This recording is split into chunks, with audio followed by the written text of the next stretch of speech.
The battle. Helmet and rifle, pack and overcoat marched through a forest. Somewhere up ahead guns thudded. Like the circle of a throat, the night on every side was turning red. They halted and they dug. They sank like moles into the clammy earth between the trees. And soon the sentries, standing in their holes, felt the first snow. Their feet began to freeze. At dawn, the first shell landed with a crack. Then shells and bullets swept the icy woods. This lasted many days. The snow was black. The corpses stiffened in their scarlet hoods. Most clearly of that battle, I remember the tiredness in eyes, how hands looked thin around a cigarette, and the bright ember would pulse with all the life there was within. The heroes. I dreamed of war heroes, of wounded war heroes with just enough of their charms shot away to make them more handsome. The women moved nearer to touch their brave wounds and their hair streaked with gray. I saw them in long ranks ascending the gangplanks. The girls with the doughnuts were cheerful and gay. They minded their manners and muttered their thanks. The chaplain advised them to watch and to pray. They shipped these rapscallions, these seasick battalions, to a patriotic and picturesque spot. They gave them new Bibles and marksmen's medallions, compasses, maps, and committed the lot. A fine dust has settled on all that scrap metal. The heroes were packaged and sent home in parts to pluck at a poppy and sew on a petal and count the long night by the stroke of their hearts. The ash and the oak. When men discovered freedom first, the fighting was on foot. They were encouraged by their thirst and promises of loot, and when it feathered and bows boomed, their virtue was a root. Oh, the ash and the oak and the willow tree, and green grows the grass on the infantry. At Malplaquet and Waterloo, they were polite and proud. They primed their guns with billet doux, and, as they fired, bowed. At Appomattox, too, it seems, some things were understood. Oh, the ash and the oak and the willow tree, and green grows the grass on the infantry. But at Verdun and at Bastogne, there was a great recoil. The blood was bitter to the bone, the trigger to the soul, and death was nothing if not dull.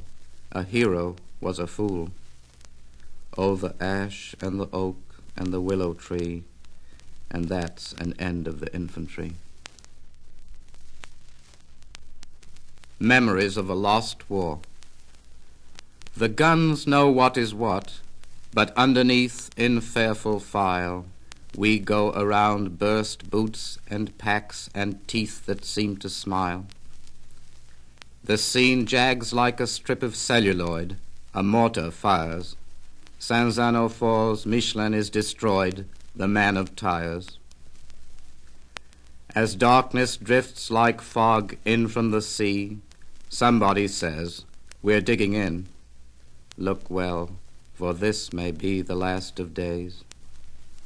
Hot lightnings stitch the blind eye of the moon. The thunders blunt. We sleep.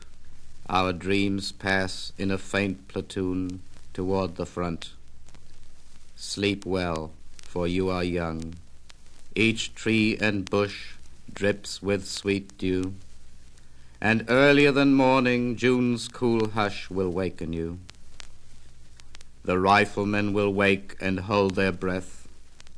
Though they may bleed, they will be proud awhile of something death still seems to need. I dreamed that in a city dark as Paris,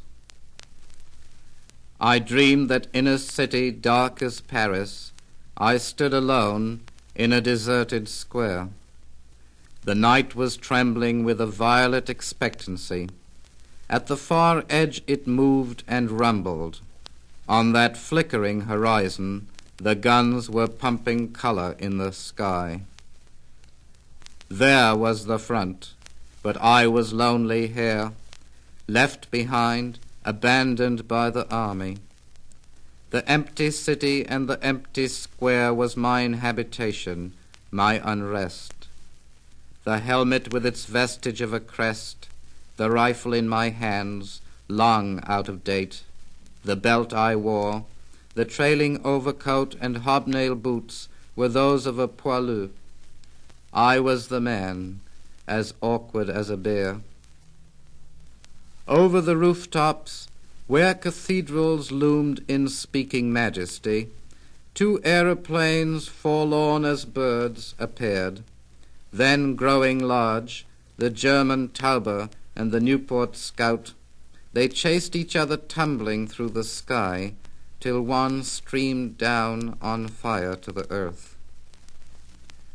These wars have been so great, they are forgotten, like the Egyptian dynasts. My confrere, in whose thick boots I stood, were you amazed to wander through my brain 4 decades later, as I have wandered in a dream through yours? The violence of waking life disrupts the order of our death. Strange dreams occur, for dreams are licensed as they never were.